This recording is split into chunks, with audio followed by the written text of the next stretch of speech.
Qu'est-ce que c'est que la vie éternelle et quand est-ce que la vie éternelle commence?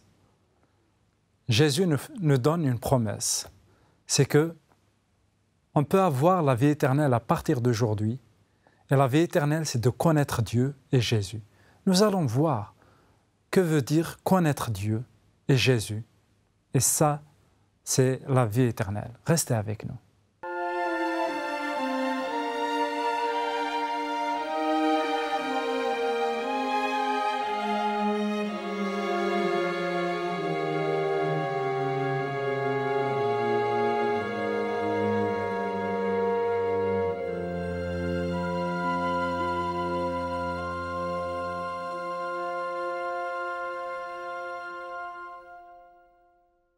Chers amis, bonjour et bienvenue pour une autre émission sur le thème « Les promesses de Jésus ».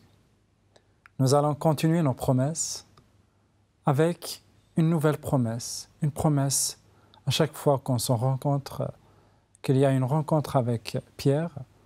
Pierre vient avec une promesse et c'est la promesse de Jésus. Aujourd'hui aussi, Pierre, tu viens avec une promesse. Bonjour et bienvenue. Bonjour Anafi. Bonjour à tous nos amis qui nous écoutent, qui sont avec nous. Voilà, une nouvelle promesse qui se trouve encore une fois dans l'évangile de Jean, chapitre 17, dans un chapitre très particulier. Nous aurons l'occasion de nous expliquer là-dessus. Jésus qui s'adresse à ses disciples, à son Père, pardon. Les disciples sont présents, mais Jésus va, c'est ce qui fait la particularité justement du chapitre 17, s'adresser au Père dans une prière. Et là, je vais lire, pour commencer, pour nous focaliser sur la promesse d'aujourd'hui, je vais lire le verset 3. Jésus parle dans sa prière et il dit « La vie éternelle, c'est qu'ils te connaissent, toi le seul vrai Dieu, et celui que tu as envoyé, Jésus-Christ. » Plusieurs fois, j'ai dit que souvent le verbe au futur indiquait la présence de la promesse. Je vous promets que dans le futur, il y aura quelque chose. Même si souvent, nous avons vu aussi que ce futur s'inscrivait dans un présent, c'est-à-dire que ce n'est pas juste quelque chose qui viendra peut-être, mais quelque chose qui est sûr dès maintenant. Alors ici, nous n'avons pas de futur. Nous n'avons qu'un présent. Mais c'est une promesse parce que Jésus nous dit, à travers cette prière au Père, que dès maintenant, nous pouvons avoir la vie éternelle. Et je pense que pour certaines des personnes qui, aujourd'hui, ne sont pas sûres de ça, ou qui découvrent ces paroles, c'est vraiment une belle promesse qui se réalise dès maintenant, sûre, certainement, mais quand même une belle promesse de la part de Dieu. Dieu nous dit, soyez sûrs que je vous offre la vie éternelle. Alors, ta promesse aujourd'hui, c'est la vie éternelle. Mais Oui. là, voilà, la vie éternelle, c'est qu'ils te connaissent. Connaître Dieu, est-ce que c'est suffit pour avoir l'éternel? En fait, est-ce que, voilà, le fait de connaître Dieu, c'est la vie éternelle? C'est ce que dit ce verset en tout cas. Alors je comprends que tu poses la question parce que ça semble peut-être trop simple, non? C'est peut-être justement dans le fait que tu poses la question que se trouve la promesse de Dieu. Et oui, mais je vous le promets, c'est ça. Il n'y a rien d'autre. J'ai dit qu'on allait revenir sur ce chapitre 17 pour continuer à répondre à ta question et pour rentrer dans la profondeur de cette promesse. Les chapitres 14, 15 et 16 dans l'évangile de Jean, c'est un long discours de Jésus qui se passe juste avant la croix. Jésus sait que dans quelques heures, il va mourir sur la croix et ressusciter. Jésus le sait, Jésus, par 3 fois, avant que cela n'arrive, va l'annoncer à ses disciples, mais les disciples n'arrivent pas à comprendre. Ils ne comprendront vraiment toute la mission de Jésus, sa venue, sa mort sur la croix et la résurrection qu'après, quand Jésus sera ressuscité et qu'à nouveau, il sera avec les disciples. Et donc, nous avons ces 3 chapitres, 14, 15, 16, que j'appelle, j'ai déjà eu l'occasion de le dire ici, le testament spirituel de Jésus. Jésus donne des recommandations, fait plein de promesses, et nous avons choisi, j'ai choisi beaucoup de promesses dans ces 3 chapitres. Et puis après ces 3 chapitres, le chapitre 17, en quelque sorte, Jésus a fini de parler à ses disciples, il se tourne vers le Père en prière, Et tout le chapitre 17 est une prière extraordinaire. Alors, au sein d'une prière, même au sein de la prière de Jésus, il y a des promesses. Exactement. Et moi, ce que je voudrais faire maintenant, c'est lire les 5 premiers versets, c'est-à-dire le début de la prière de Jésus. J'ai dit les 5 premiers versets, en tout cas les premiers versets. Oui, je pense qu'on lira les 5 premiers. 3 chapitres, 14, 15, 16, où Jésus a parlé aux disciples, et voici comment commence le chapitre 17. Après avoir parlé ainsi, Jésus leva les yeux au ciel et dit : « Père, l'heure est venue. Glorifie ton Fils, pour que le Fils te glorifie, et que, comme tu lui as donné pouvoir sur tous, il donne la vie éternelle à tous ceux que tu lui as donnés. Or, la vie éternelle, c'est qu'ils te connaissent, toi, le seul vrai Dieu, et celui que tu as envoyé, Jésus-Christ. Moi, je t'ai glorifié sur la terre. J'ai accompli l'œuvre que tu m'as donnée à faire. Et maintenant, toi, Père, glorifie-moi auprès de toi-même de la gloire que j'avais auprès de toi avant que le monde soit. » Amen. C'est tellement beau que je n'ai pas hésité à le partager. Et ça va être l'occasion, ces 5 versets, de revenir sur ce que Jésus a fait pour nous sauver. Comment peut-il dire « Je leur donne la vie éternelle » et la vie éternelle, c'est nous connaître, le Père et moi, si nous n'expliquons pas un peu en fait ce que Jésus a fait. Je suis très ému en lisant ces versets parce que dans sa prière, Jésus va demander au Père de récupérer la gloire qu'il avait avant que le monde fût. Et je vais, certes, de façon peut-être un peu simpliste, résumer ce qui s'est passé avant que Jésus vienne. Jésus est appelé Fils de Dieu de toute éternité. Il est vivant, il existe de toute éternité en tant que Fils. Et de toute éternité, il est dans la gloire du Père. C'est très compliqué pour nous d'arriver à même imaginer ce que peut être cette éternité dans la gloire du Père. Je ne sais pas, moi... Très limité.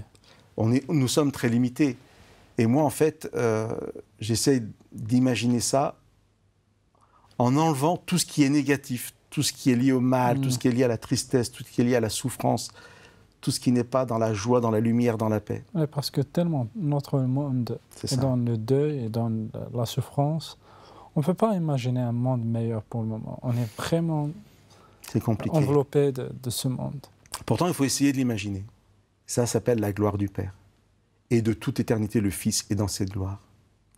Mais pour nous sauver, il décide de quitter, d'abandonner cette gloire et de venir sur terre.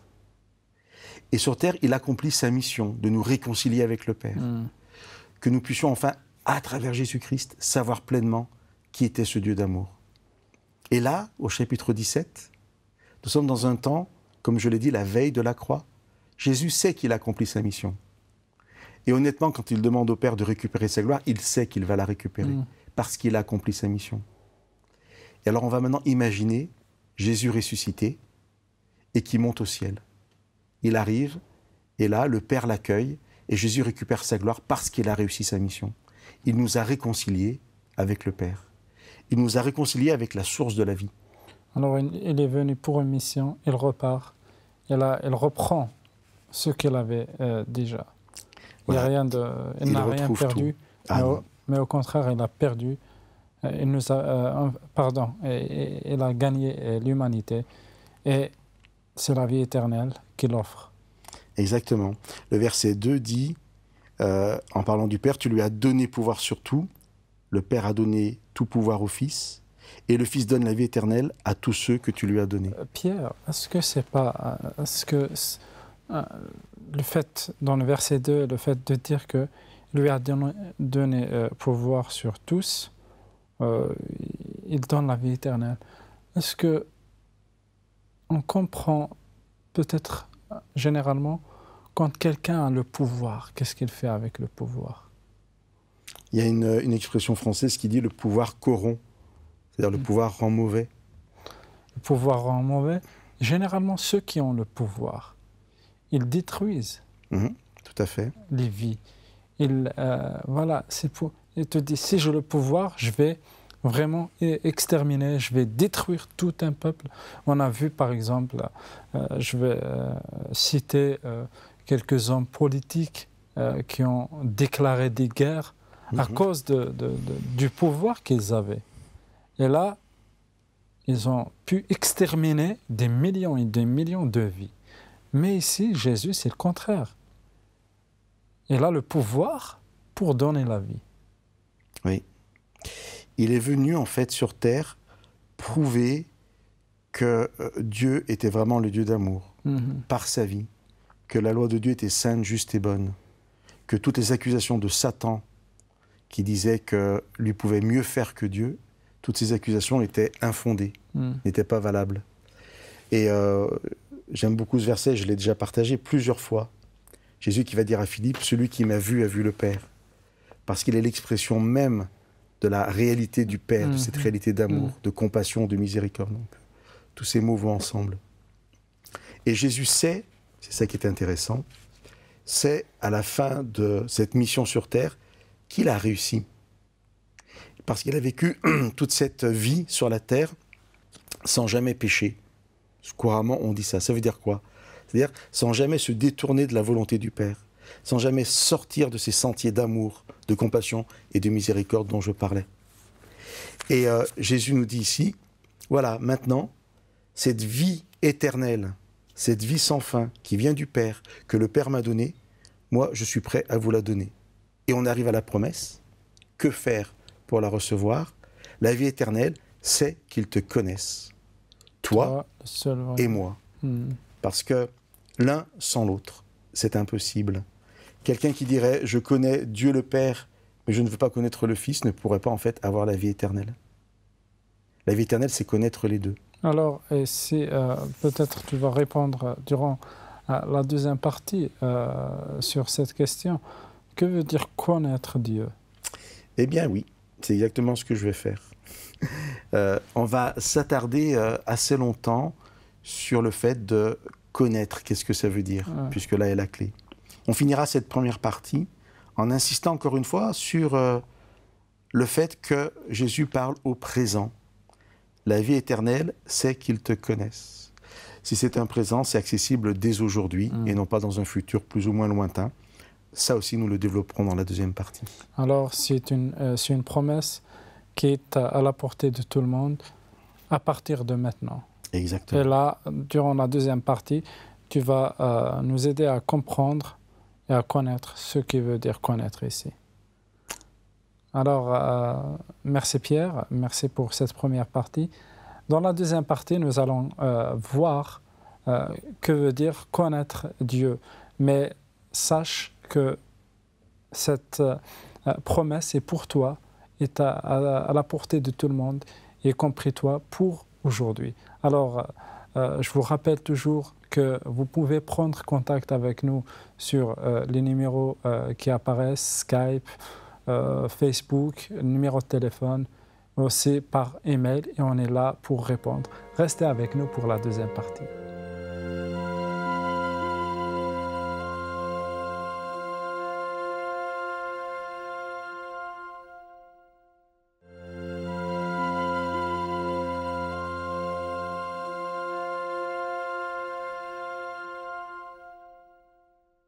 Bienvenue pour cette deuxième partie. Durant la première partie, nous avons vu que la promesse de Jésus, c'est de donner la vie éternelle. Et la vie éternelle, c'est de connaître Dieu. Alors, nous allons s'attarder un peu sur cette expression, connaître Dieu. Pierre, bienvenue pour cette deuxième partie.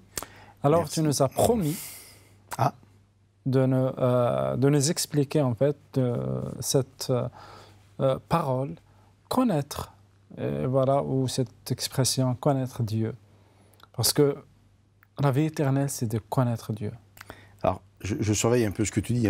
Là, dans ta présentation, tu as répété 4 fois connaître Dieu, alors que moi, j'ai fini la première partie en disant qu'il fallait connaître Dieu et Jésus. Oui. Je t'embête un peu, parce que ça peut être des détails, mais effectivement, on a un peu insisté sur cette promesse, afin qu'ils te connaissent, toi, et celui que tu as envoyé, c'est-à-dire Jésus-Christ. Mais c'est important quand même. Je t'embête un peu, mais c'est important de souligner. De le souligner. On va s'attarder sur deux choses, ici, sur la notion du présent et sur le fait de connaître. Alors je vais commencer effectivement par le verbe connaître. Le Nouveau Testament est écrit en grec. Nous savons que Jésus, quand il parlait dans la rue, parlait avec ses disciples, quand il priait, ne priait pas en grec, mais en araméen, qui était une langue très très proche de l'hébreu. On ne parlait pas en hébreu parce qu'on gardait l'hébreu pour la synagogue, pour lire le texte sacré. Et donc la langue était réservée à cela, mais dans la rue, on parlait une langue vraiment cousine, très très proche. Ça veut dire que même si le texte nous a été donné en grec dans le Nouveau Testament, c'est la pensée hébraïque qui s'exprime. Donc là, en fait, quand on cherche à savoir ce que veut dire connaître, eh bien, on s'intéresse à l'univers biblique, à comment ce verbe et cette idée se développe déjà dans la Bible hébraïque. À travers la Bible. La Bible hébraïque qu'on appelle l'Ancien Testament. Dans le monde grec, des philosophes grecs que nous pouvons connaître, la notion de connaissance est liée à l'intelligence. C'est un savoir. C'est l'intellect. Voilà, c'est un savoir, exactement, c'est l'intellect. Je vais apprendre. Ce n'est absolument pas ça, enfin pas seulement ça dans l'Ancien Testament, dans la Bible hébraïque. C'est surtout l'expérience. Connaître, c'est expérimenter. Quelqu'un qui connaît, c'est quelqu'un qui a engagé ce qu'il est, sa personne, dans une expérience. Alors, ce n'est pas seulement sur le plan intellectuel, mais sur tous les plans, en fait, il y a le plan intellectuel, il y a aussi l'engagement, c'est l'action. Et c'est vraiment ça en premier. C'est-à-dire, connaître Dieu, c'est expérimenter une vie avec Dieu. Avoir une expérience avec Dieu. Exactement. Et partir de cette notion de connaissance à l'expérience, de l'expérience à l'engagement, eh bien, tout doucement, nous arrivons à la notion d'intimité. Parce que connaître quelqu'un, ça va donc être se trouver dans l'intimité de cette personne, parce que c'est vraiment là qu'on est engagé avec la personne, c'est là qu'on vit des choses. Et tous ces termes, on les retrouve dans le mariage. Le mariage est le lieu de l'engagement. Entre la femme et l'homme. Oui, entre la femme et l'homme, c'est le lieu de l'intimité. Et on va même utiliser parfois le verbe connaître pour parler de la relation amoureuse, sexuelle entre l'homme et la femme. Le verbe, c'est le même verbe. C'est le même verbe, le verbe connaître. Il faut juste y voir là l'insistance sur l'intimité. Ça veut dire que connaître Dieu, c'est avoir vécu une expérience personnelle d'engagement avec lui. Alors la vie éternelle, c'est avoir cet engagement, cette expérience, cette intimité avec Dieu. Si je relis ce que tu dis, voilà, par rapport à la pensée hébraïque et à ce verbe dont en fait Jésus a utilisé ici, en fait, et en plus, je ne dois pas oublier Jésus. Je te surveillais. Alors, connaître Dieu et Jésus, l'envoyé de Dieu. Alors, en fait, pourquoi j'ai insisté tout à l'heure? Parce que je vais être assez radical. Mais je vais dire que connaître Dieu sans Jésus, aujourd'hui, c'est pratiquement impossible. Pourquoi? Parce que le temps passant, l'image de Dieu a été pervertie. À travers les traditions humaines, à travers d'autres écrits se proposant comme inspirés qui ne le sont pas. Et du coup, quand on prononce Dieu, chacun a une image, chacun a une idée. Et il y a énormément d'idées fausses. Jésus est venu vraiment, vraiment pour nous réconcilier avec Dieu. Et tu vois, on parlait d'intimité, d'engagement. En français, le mot réconcilier, c'est lié avec de nouveau. C'est relié avec. C'est rétablir une relation qui n'existe plus. Donc, c'est pour ça que Jésus peut dire à quelqu'un, celui qui m'a vu a vu Dieu. C'est pour ça que nous avons ce Nouveau Testament qui nous rappelle l'œuvre de Jésus, puisque Jésus n'est plus parmi nous. Mais qu'en même temps, en plus de cette parole, Jésus nous fait la promesse d'être avec nous tous les jours jusqu'à la fin du monde. Et d'ailleurs, nous utiliserons une émission pour développer cette promesse de la présence de Jésus malgré son absence physique. Donc, ça sera un autre thème que nous développerons. Voilà, nous insistons beaucoup sur qu'est-ce que connaître. Mais ça va très loin. C'est-à-dire que ça ne veut pas dire que la vie éternelle nécessite la connaissance de Dieu et de Jésus seulement. Ça veut dire que la vie éternelle, ce n'est que de connaître Dieu et Jésus. C'est pas qu'il faut aussi ça, mais il y aurait autre chose qui ne serait pas noté dans cette promesse. Non. C'est que du moment où je connais Jésus et Dieu, j'ai la vie éternelle. C'est ça la vie éternelle. Alors aujourd'hui, si je commence à avoir une expérience, une relation avec Dieu à travers Jésus, est-ce que c'est un début de la vie éternelle? C'est exactement ça. Et tu vois, ce que tu viens de dire, c'est un pont pour arriver à la deuxième chose que nous développons dans cette deuxième partie, qui est le présent. C'est le début, mais pas le début dans le sens j'ai acquis un certain pourcentage, tu vois, pour arriver à la vie éternelle. Non, c'est un présent, ça commence maintenant. C'est un début, et je pense que pour l'éternité, parce que dans la Bible, ce qui est étrange, c'est que il n'y a pas des images du paradis, de la vie éternelle. Voilà, c'est vraiment rare. Oui, il y en a, mais elles sont très très rares. Elles sont rares de penser à comment le paradis est. Et je pense que dans d'autres religions, parfois, tu as des tonnes de livres qui sont écrits pour décrire le paradis, comment manger, comment se marier, sur plusieurs dimensions de la vie. Mais là, le plus important, c'est l'un des passages qui nous donne quelque chose sur la vie éternelle. Il est simple, un peu étrange. Connaître Dieu et Jésus, voici la vie éternelle. Oui, alors... Et là, tu dis que tu veux parler du temps, c'est le présent, mais aussi c'est que il y a, comment dirais-je, même dans l'éternité, c'est connaître Dieu. C'est déjà suffisant, non? Oui, alors, on passera l'éternité à connaître Dieu. Connaître, ce n'est pas forcément maîtriser. Je peux connaître un poème par cœur. Une fois que j'ai appris le poème, je connais le poème, point final. Connaître Dieu, c'est pas apprendre Dieu et on peut cerner Dieu. On va passer l'éternité à nous émerveiller de connaître Dieu, de le découvrir chaque jour un peu plus. Et de marcher avec lui. Et de marcher avec lui. Alors je vais prendre deux images pour relier cette connaissance et le présent. L'image qu'on a déjà un peu abordée quand j'ai parlé de l'homme et de la femme et du mariage. Je suis un peu idéaliste, mais lorsque j'aime, peu importe où je suis, c'est la présence de l'autre qui fait mon bonheur et ma vie. Que je sois ici ou là, peu importe, je suis avec l'être aimé. C'est un peu la même chose avec Dieu. Ça commence maintenant. Dès que je suis avec lui, je suis dans cette relation. Et puis alors, je vais prendre une image très simple pour expliquer ce que peut être la vie éternelle, mais vraiment une image très simple. C'est comme s'il y avait une maison à laquelle vous pouvez accéder sans problème. Il n'y a aucune condition. Il faut juste y aller. Une maison, et sur cette maison, c'est marqué « Maison de Dieu, vie éternelle ». Et tous ceux qui ouvrent la porte, qui rentrent dans la vie éternelle, simplement parce qu'ils rentrent dans la maison de Dieu. Ça peut nous sembler étrange parce que dans énormément de religions, alors je vais même dire toutes les religions, dans le monde entier, à part la religion révélée dans la Bible, vont présenter le salut comme une fin à atteindre.